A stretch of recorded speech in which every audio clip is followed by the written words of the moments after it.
السلام عليكم ورحمة الله وبركاته. كسو دواد عروسة بلا أودوك براتين سقرحينتا ما أنت واحد دينها يحويان اسكينول بالليمون اللي عندنا بوك سميسين يحي وحويان كاتسور كيسا ركتان ويان اللي عندنا بوك سميسين يحي وحويان وحلقو نظيفية وجيغا waxyaabo badan buu qabtaa inta cudbi yar soo qaado ayaa waxaad sameyn kartaa wajigaad ku nadiifinaysaa markaad makeup marsanto kale makeupku ka biinaya wuxuu kala sameeynaya xataa hadii aad makeup marsanin wajigu ku nadiifinaya marka waxyaabo badan buu qabtaa wajiga intaad ku shubto halkan cudbigan yar aad ku shubato umbad waxaad sameynaysaa umbad wajiga ku nadiifinaysaa saad u marinaysaa wajigaaga kadibna wuxuu ka qaadayaa wax kasta oo dufankii saayidka ahaa ka qaadayaa wuxuu ka qaadayaa madmadowgii wajiga waxaad dareemaysaa markiiba inuu ku nuurinayo oo wajigaaga maasha Allah markiiba nadiif xataa dad bilaa makeup tooda waxba iskaga biin yani waxaad arkaysaa wajigaaga isagoo ka soo qaadaya dry skin iyo madowgii ayuu markiiba ka qaadaya yani kinigiska yaraad markiiba waxa arkaysaa isagoo madow noqday oo gunta ka soo saaraya wixii ku jiro dhan waxyaabaha kale loo isticmaalo waxa jira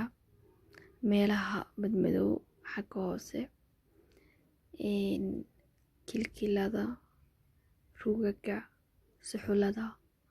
xagga hoose intaba waxaad ku cadeyn kartaa askinol sidan imika aan ku sheegay cudbi baad ku shubaysaa wad marinaysaa meel kasto jirkaaga ka madow wad marinaysaa wajiga gaar ahaan baad marinaysaa si uu maxeeday uga kaaga qaado dry skinka madmadowga uskaga lafta waxa ka galay oo dhan uu ka qaado wad marinaysaa marka ayaa la moogaanin ma hubo in Hargeysa laga helayo laakiin hadda raadsan laga yaabo inaad heshaan marka maasha Allah askinol cidii isticmaashay waa la isku arkay natiijadiisa markiiba waad arkaysaa